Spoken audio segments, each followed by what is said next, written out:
आज यहाँ पे हम थर्मोडायनेमिक्स पढ़ेंगे। थर्मोडायनेमिक्स आज स्टार्ट करने जा रहे हैं हम। तो इसके अंदर mathematics involve in thermodynamics first topic है। तो ये इसके अंदर हम इसको यूनिट कन्वर्जन भी कह सकते हैं, मैथमेटिक्स इन्वॉल्व इन थर्मोडायनेमिक्स और यूनिट कन्वर्जन, इट्स ओके, इसको कह सकते हैं। इसके अंदर हम पढ़ेंगे सबसे पहले वॉल्यूम का यूनिट कन्वर्जन और उसके बाद में पढ़ेंगे हम प्रेशर का unit conversion. Now friends, unit conversion of volume. तो वॉल्यूम के यूनिट कन्वर्जन में क्या होता है, अब आप कंसीडर कर सकते हैं एक यहाँ पे क्यूब है ऐसा, तो इस क्यूब के अंदर इसकी 1 मीटर लेंथ है, 1 मीटर बर्थ है, 1 मीटर हाइट है, ओके।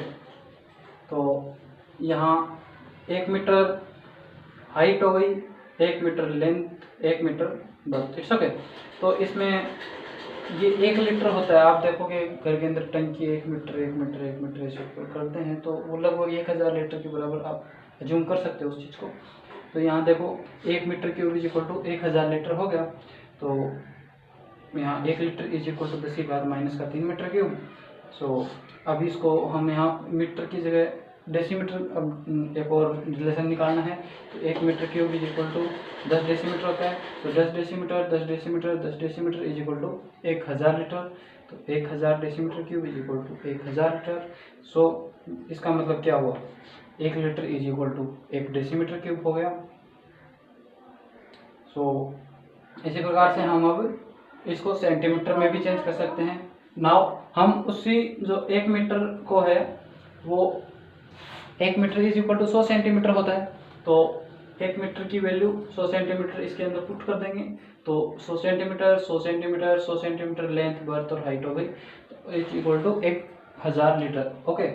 तो ये 10⁶ centimetre is equal to 10⁻³ litre, it's okay. So 10⁻³ litre to 10⁻³ cut जाएगा, यहाँ इधर 10⁻³ centimetre is equal to 1 litre, it's okay. Now 1 centimetre is equal to 10⁻³ litre. ये 10⁻³ है तो इधर जाके 10⁻³ हो जाएगा 10⁻³। तो 1 centimetre is equal to 10⁻³ litre. तो फ्रेंड्स, अब यहाँ से आप देख सकते हैं कि 1 लीटर की वैल्यू हमने निकाली सबसे पहले मीटर के टर्म्स में, तो वो होगी 10⁻³ metre cube is equal to 1 decimetre cube. 1 we can say as 10⁻0 and that means 10⁻0 decimetre cube और 10⁻³ सेंटीमीटर क्यूब। तो ये क्या होगा, 1 litre is equal to 10⁻³ metre cube is equal to 10⁻0 decimetre cube is equal to 10⁻³ centimetre cube. अब हम देखेंगे unit conversion of pressure. Now friends, unit conversion of pressure. So pressure का unit conversion हम यहाँ पर पढ़ेंगे। अब प्रेशर होता क्या है, दाब बटा क्षेत्रफल, फोर्स अपॉन एरिया। क्या होता है प्रेशर, दाब बटा क्षेत्रफल, force upon area, newton upon area. Force का क्या हो गया, ये यूनिट है फोर्स की, it's okay. So newton upon area को हम क्या कह देते हैं, pascal. Newton upon area pascal, it's okay. 1 atmosphere is equal to 101325 newton per metre square होता है। न्यूटन पर मीटर स्क्वायर को हम पास्कल भी कर सकते हैं। तो 1 atmosphere is equal to 101325 newton per metre square और 101325 पास्कल होता है। Repeat this thing again and again, then only you can learn this thing, okay. P is equal to HdG। यहाँ पे देखो P की वैल्यू, ये हम देखना है यहाँ 101325 कैसे आ रहा है। तो P की वैल्यू क्या होता है, Hd इंटू जी। तो H की वैल्यू जो तापमापी होता है उसके अंदर 76 सेंटीमीटर के ऊपर चढ़ता है पारा, इट्स ओके। तो 76 सेंटीमीटर हो गया, 13.6 ग्राम पर सेंटीमीटर क्यूब उसका घनत्व हो गया और 980 सेंटीमीटर पर सेकेंड स्क्वायर उसका गुरुत्वाकर्षण बल लग रहा है, इट्स ओके। तो यहाँ पे हम 1 एटमॉस्फेयर की वैल्यू जब इसको कैलकुलेट करेंगे पूरे को, तो यहाँ पे हमारे पास आ जाएगी 1 atmosphere is equal to 101325 newton per metre square और 1 atmosphere is equal to 101325 pascal. It's okay. इसके अंदर जो है 1 atmosphere is equal to 76 centimetre H G, 1 atmosphere is equal to 760 millimetre H G, 1 atmosphere is equal to 760 torr. तो हम 1 millimetre H जी को 1 टोर के बराबर रख सकते हैं। It's okay. तो 1 atmosphere is equal to 760 torr. अब इधर देखिए 1 atmosphere is equal to 101325 newton per metre square, 1 atmosphere is equal to 101325 pascal, 1 atmosphere is equal to 101.325 into 10 to the power 3 pascal. ये पॉइंट इधर लग गया तो उधर 10 टू द पावर 3 आ गया। It's okay. तो उस 10 टू द पावर 3 को अब हम क्या लिख सकते हैं, kilo pascal.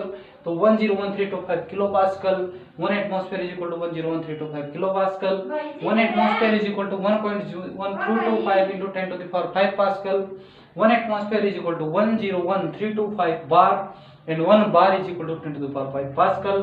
1 atmosphere is equal to 1 bar. That are all the relations which we need to study in thermodynamics of pressure. Okay. Now friends, 1 joule क्या होता है, 1 जूल इज इक्वल टू 10 की घात माइनस का 2 लीटर इंटू बार। तो 1 joule is equal to 10 to the power minus का 2 litre into joule. Okay. 1 litre is equal to, हमें ये पता करना है, यही हम यहाँ पे डेराइव करके दिखा रहे हैं। तो ये कैसे आया, 10 to the power 1 litre is equal to 10 to the power minus का 3 मीटर क्यूब होता है। It's okay. डेटा ही है जो हमने पहले पढ़ा है अभी। तो 10 की घात माइनस का 3 मीटर क्यूब इंटू 10 की घात 5 pascal, 1 bar is equal to, तो 10 की घात माइनस का 3 मीटर क्यूब गुणा 10 की घात 5 न्यूटन। पास्कल की वैल्यू करती न्यूटन पर मीटर स्क्वायर। तो यहाँ हो गया 10 की घात 2 newton per metre square is equal to 10 to the power 2 joule. 1 newton per metre square is equal to 1 joule और 10 टू द पावर 2 जूल, तो 100 जूल आ गया। अब इसी प्रकार से हम यहाँ पे देखें, kilo pascal into litre is equal to 1 joule, pascal into litre is equal to 1 kilo joule. ये हम यहाँ पे भी सिद्ध करेंगे। सो फ्रेंड्स, यहाँ पे आप देख सकते हैं 1 kilo pascal into litre is equal to 1 joule होता है, 10 to the power 3 newton per metre square होता है 1 किलो पास्कल। It's okay. और लीटर की value 10 to the power minus का 3 मीटर क्यूब होती है। और अब यहाँ से हम देखेंगे तो मीटर स्क्वायर से 1 मीटर स्क्वायर कट जाएगा, तो यहाँ मीटर बचेगा, यहाँ न्यूटन बचेगा, तो न्यूटन इंटू मीटर आ गया।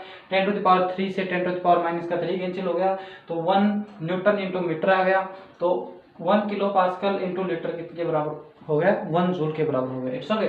इसी प्रकार से pascal into litre is equal to kilo joule, 1 newton per metre square into में 10 टू द पावर माइनस का 3 मीटर क्यूब, लीटर की वैल्यू रख दी तो इसको इसके इक्वल में रखा, 10 टू द पावर माइनस का 3 metre square newton into metre, 10 to the power minus का 3 newton per metre square is equal to इतना जूल।